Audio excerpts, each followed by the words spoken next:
DJ Wowing Remix.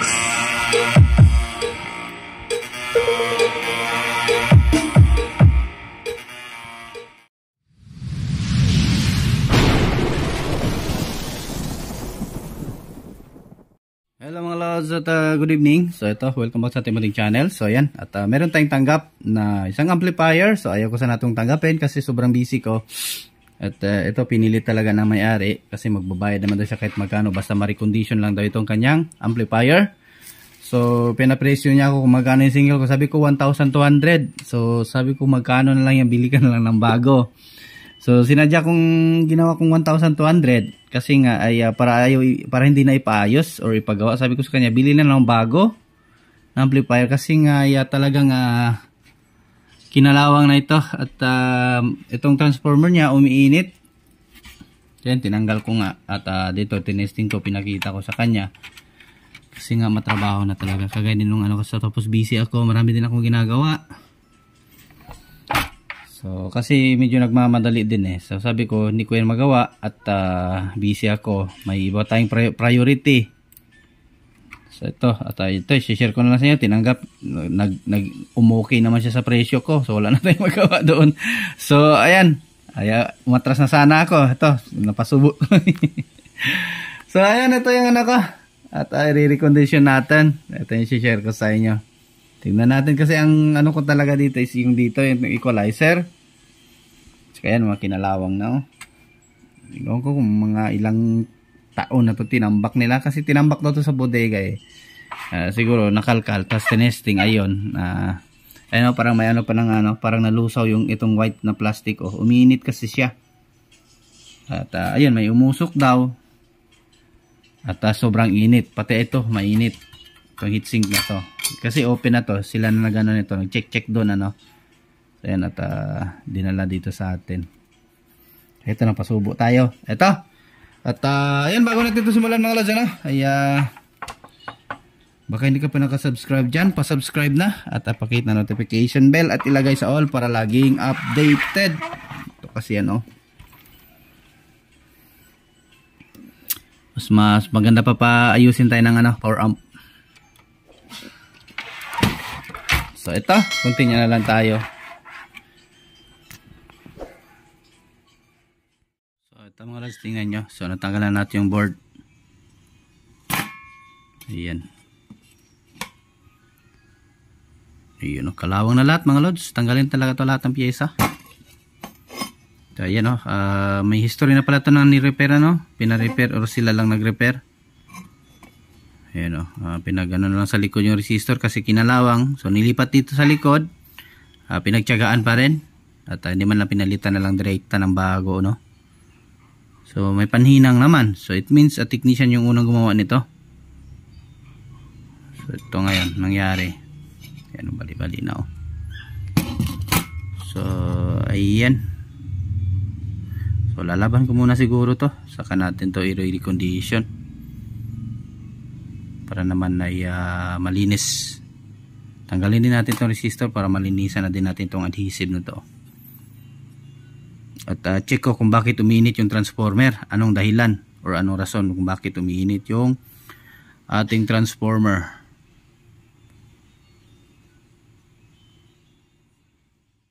Ay mga lods, at ito natapos na nating bunutan. Iyan. So na-treat na natin, in-sprayan muna natin yung board para naman gumanda So yan, bunot ng lahat ng mga ipin. So naiwan ng capacitor tsaka yung resistor na hindi kinalawang. Yan na lang yung hindi kinalawang. Grabe. So yan, ready na din yung ating mga resistor. Tataniman na natin ito ngayon kasi kailangan ito mamaya. At nangungulit na sa atin. Kakarating lang din natin galing sa province nagbakasyon tayo. Hindi naman bakasyon, pumunta tayo kasi birthday ng tatay natin. Baka nagtatampo na sa atin pag hindi tayo pupunta. So ayan. At ito, continue tayo at tataniman ko na to nang matapos na to. Ito yung may mga pala, yung may mga ganitong amplifier. Ayan, baka nabura yung sa inyo dyan. Ito yung value nya. So ayan, sa pinaka side 1K 1K 47, gitna 1K 1.5K 1K 220 10 ohms, Kabilang side, 33K, 3.3K, 3.3K, 47K, 100 ohms to 20 ohms, 4.7K, 10 ohms. And then next naman, ganon din sa kabilang channel, 33K, 3.3K, 3.3K, 47K, 100 ohms to 20 ohms, 4.7K, 10 ohms.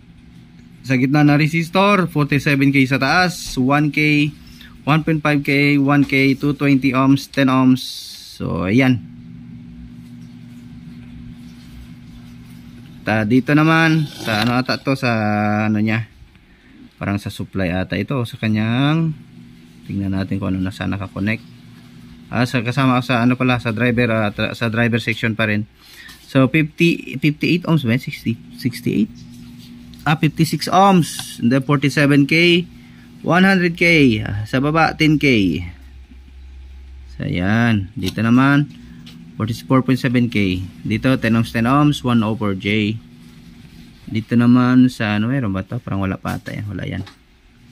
Nandito sa side, dalawang 47K. Ayan. Dito naman sa input, 10K, 10K, 10K. Lahat 10K. So ayan. Eto, sa capacitor naman. Dito tayo sa may input banda. Meron tayong 10 UF, 50 volts. And then sa gitna, yung dalawa 10 UF, no? So yan, 50 volts, so makikita nyo yan, no? Yan. Then sa gitna 100 UF by 35 volts, ano yan siya, sa kanyang anong tawag doon, may terms dyan eh, may nakakonect na 1K. So kasi pag pangit ang amplifier or mahina, yan yung ano nyo, check nyo yung 1K or yung capacitor, baka nag-open ano. So papuntang feedback yan eh,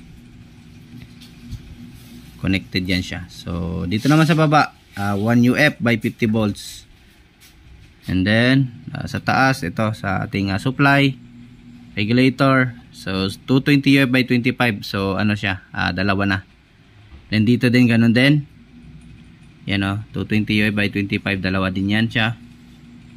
And then dito 220 UF by 25 pa rin sa supply ng 5 volts, pero wala na yan siya, parang wala yan, wala naman tong supply eh. Ito lang 2.2 UF 50 volts. And then dito 1/4J. Ano pa ba? Dito ganun din. Meron sa taas, meron tayong 100 UF by 35 volts. And then 2.2 UF 50 volts, 100 UF 35 volts. Ayan. Dito ganun din. 1 UF 50 volts. Ang kanyang bias transistor 9014. Yung resistor niya pwede 3 watts, pwede 5 watts. So ayan. So wala tayong 3 watts, 5 watts ang ilagay natin dyan mamaya. So ayan, continue tayo. Taniman ko na. Ito mga lods, tapos na natin taniman. Mapakapacitor man at resistor, transistor, ayan, natapos na natin. So bago na yung mga capacitor nilagay natin, palit talaga lahat. Kasi yun sa kanya, kinalawang na yung mga paa. So ayan, ceramic. So ayan, check ko yung capacitor niya, goods pa naman. Kaya binalik ko na lang. So ito, salpak natin. So ayan, 5 watts yung ilagay natin resistor. Kasi wala tayong 3 watts. 2 watts wala tayo. So, parang 302 lang naman, parang 302 lang din naman to. Na kagaya ng mga concert, pati yung circuit niya halos magka-same lang sila. Extreme. Ito, salpak natin. Testing muna natin. Hindi na iinit yung transformer nito. Na-check ko naman yung output transistor niya. Goods pa naman. Wala namang ibang problema. So baka yun sa mga pyesa lang ba, no? Pagka nag-DC out siya, kaya umiinit yung ating transformer. So ito, salpak na natin to. Mukhang bago na ulit. Mga lods, may problem tayo sa kanyang USB. Ito, basag yung tunog niya. Kaya siguro may problem din pala tong na to. So akala ko okay lang, akala ko yung ito hindi mag-read. Pinalitan ko ng bago yung kanyang kinalawang na ganun pa rin mag-read. So baka itong problem, I see, basag yung tunog niya. Pero pag doon sa input natin nilagay, so ayan, so condition na ulit yung board niya, main board. So problem natin yung tunog naman sa USB. So okay siya. pag doon sa input, pero pag dito sa USB basag siya, parang ngungo no yung tunog. Ang problem ko dito, kung naman siya pwede pagpalit itong ano, same sila kaso nga lang yung ano nito, yung board walang FM ata itong isa, may FM tong sa kanya ito parang Bluetooth, USB lang, no, USB lang to, walang Bluetooth, walang ano din to FM, kasi yung antena wala naman nakalagay. Ito meron sa kabila. So try ko pagpalit tong ito mga to, itong ano niya, pinaka main IC. Subukan ko, baka ito lang yung problem. Hindi kasi nagre-read ng USB to, so direkta lang siya nag-FM. So duda ko baka ito may problem. So try ko muna palitan mga lods, at walang nangyari sa ginawa natin. Napagpalit na natin siya, no. Ay ito sa tingin ko ito ang problem sa FM, kasi pag hawakan ko siya ay minsan lumilinaw. So itong IC ata ang problem. So ito buti may nahanap ako sa ano, nakalkal ko. So iba nga lang yung ano niya, board, yung IC iba, pero same lang ng forma. So ayan, yun nga lang, ito may Bluetooth na. Swerte naman ang customer. Ayan, tumutunog na.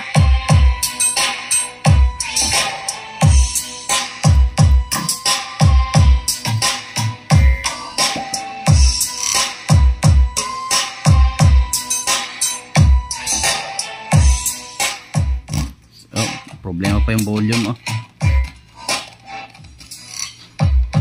ito low, okay lang.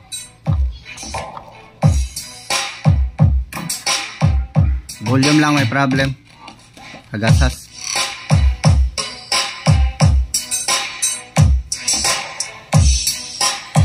So walang nangyari sa ginawa natin. So ayan, buti may nahanap tayo.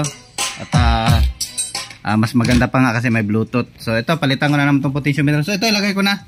Lagay na natin. So buti may nahanap pa tayo, may naitabi pa tayo. So ito yung mga ano, yung pinanggal natin sa mga 502, no, na gusto ng may-ari na digital. Kasi yung itong mga to hindi naman to digital Same lang naman ang ano, nang dito sa ano, sa button.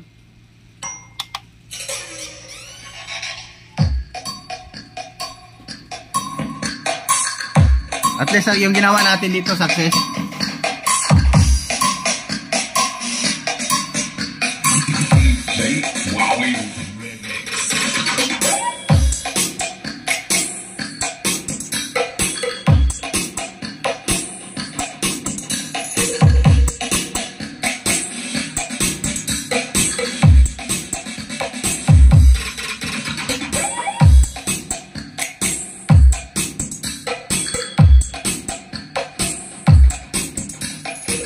So ayan, palitan ko muna ang potentiometer kasi hagasas to.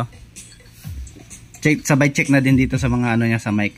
Tingnan natin kung gumagana pa to. Baka naman magrereklamo pa sa atin, ano. So check na natin lahat kasi may isa tayong ginawa yung in-upgrade natin, no. So okay dito sa akin. So pagdating doon kay sir, yung echo niya yung concert, no, yung echo, yung ginawa nating 735, yung echo niya ay kapag tinataas ni sir, so may hazing siya. Pero yung dito sa akin tinesting ko, wala namang problema, doon nagkaloko kay sir. So pasensya talaga sir. So si sir bossing natin, so pasensya talaga. At yun, ang sabi ko sa kanya, ipadala lang ulit yung tone control lang yung pinapatanggal ko kay sir. Kasi re-recondition natin. At tayo na lang din mag-ship pabalik. At tayo na lang magbayad ng shipping, no. Kasi ano din yan natin, kumbaga under warranty pa yon. So ayan, continue tayo. Ilagay ko na to. Balik ko yung ano niya, holder. So ayan mga lods, update tayo. So napalitan na natin ang potentiometer to dito. And then pati yung dito sa mic, napalitan ko na din. So na-testing ko na to kanina, okay na to. So ayan. So ito, goods na to. Pwede na to kunin bukas. Power natin, USB tayo. So nangyari dito, walang FM. Bluetooth na lang meron at saka USB. Hindi naman natin sila nag-FM, ano. So testing tayo, USB.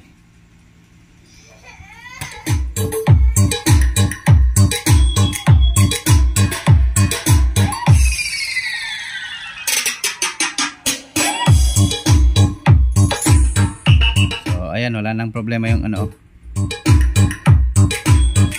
Next natin. Bunalin na, bunalin.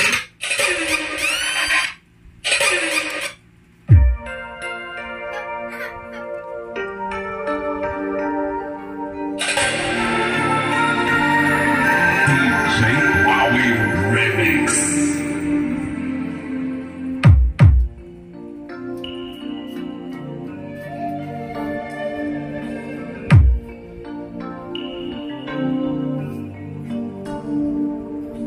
Think you want whatever land you land on.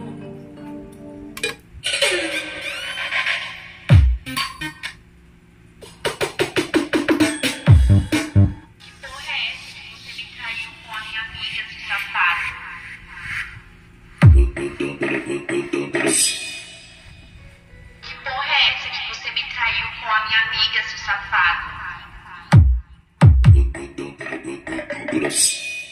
que você me traiu? Que porra é essa que você me traiu? Que porra é essa que você me traiu? Que porra é essa que você me traiu? Que porra é essa? Que porra é essa? Que porra é essa?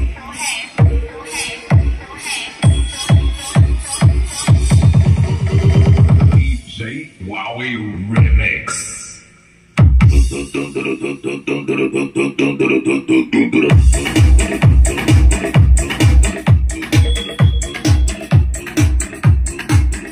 So huwag kalimutan na i-like ang ating video mga lods, ano? Kung ito yung nagustuhan, ano? So ayan, yung gusto mo pa shoutout, comment lang dyan sa baba ng ating video para may tap natin. So ayan, yung mga nag-comment na nung nakaraang video, shoutout sa inyong lahat.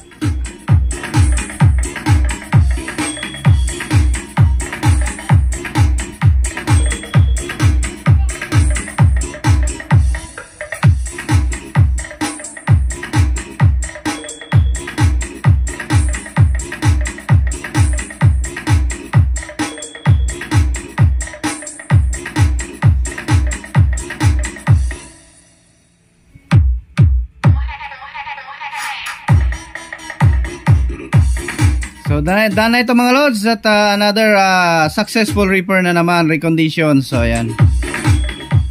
At ayan, thank you sa walang sa support So kaya nasabi ko nung una to na ayaw ko na sa itong tanggapin kasi yung may-ari kasi nito ay medyo may atraso pa sa atin.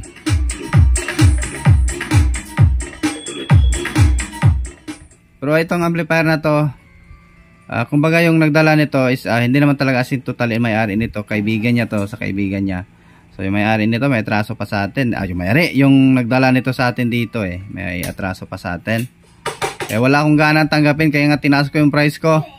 Kasi nga ay para mabawi sana yung ano. Kaso nga pumayag at yung gusto ko sana kumbaga iparamdam ko sa kanila na kumbaga hindi man tayo sa nagmamataas, no? So pangit din kasi na may atraso pa sa atin, hindi pa tayo binayaran, may utang pa sa akin, ano?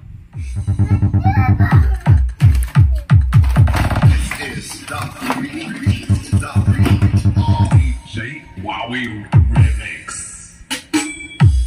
May atraso pa yun sa akin na siguro 500 pesos, so hindi ko na lang siningil. So ito, dito na bumawi, kawawang kaibigan niya. Siya nagdala dito sa atin mga loso. Buti na yung prangka tayo.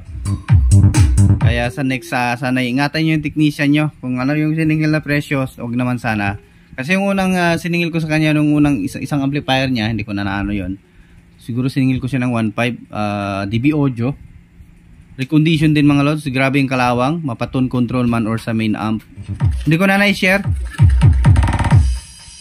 Lahat ng potentiometer pinalitan ko. Ang dami pa naman ng potentiometer.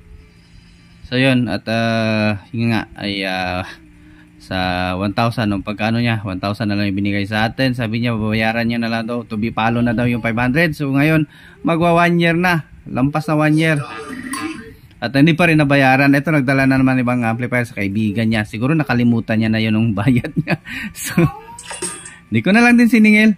Yung nga lang, tinaas ko nga ang presyo na to para sana hindi na magpa-repair sa akin. So nagpapa-repair pa rin. Umukay din yung ano. Siguro nga nagustuhan niya yung repair natin yung sa DB audio niya na hindi na nasira. Hindi na bumalik sa atin. Kaya ito, siningil ko 1,000. So ayan, pumayag naman. Sana hindi na naman ako ano nito. Tagain. Sabihin na nag-okay sa 1,000 tapos bibigyan na naman ng mga 500 na ganyan. Parang utangin na naman. Mabait lang tayo eh. So yan, at sana yung gusto yung content natin for today, for tonight. At thank you. At walang sawang suporta dyan. Maraming thank you mga lods. At hanggang dito na lang muna tayo. At yan. Thanks for watching. Diyos mabalos. God bless ating lahat. Magandang buhay. Bye-bye.